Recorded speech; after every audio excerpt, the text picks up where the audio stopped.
Next, we're looking at counting the individual alpha particles. I'm going to connect the negative side of the high voltage power supply to the grill on the top of the spark counter. Underneath the grill, you'll see there's a thin wire which I'm going to connect to the positive side of the power supply. Teachers sometimes find spark counters don't work very well.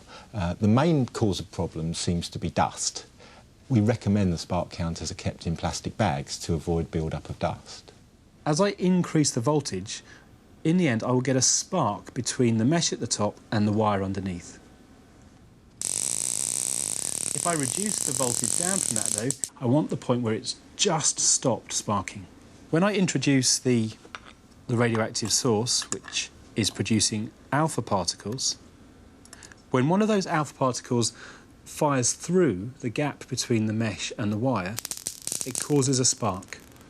That's because each alpha particle, as it passes through, is causing ionization, allowing a spark to happen between the grill and the wire. We can see the mesh across the top, which is connected to the negative side of the power supply, and the wire underneath, which is connected to the high voltage positive side. As the ionizing radiation comes in, it causes the sparks to happen. As we zoom in, an alpha particle is coming from above, and it ionizes one of the air particles between the gap. That's then accelerated upwards, and that causes a cascade of ions hitting each other, which we see as a spark. Each ionization particle coming in is going to cause a spark of its own.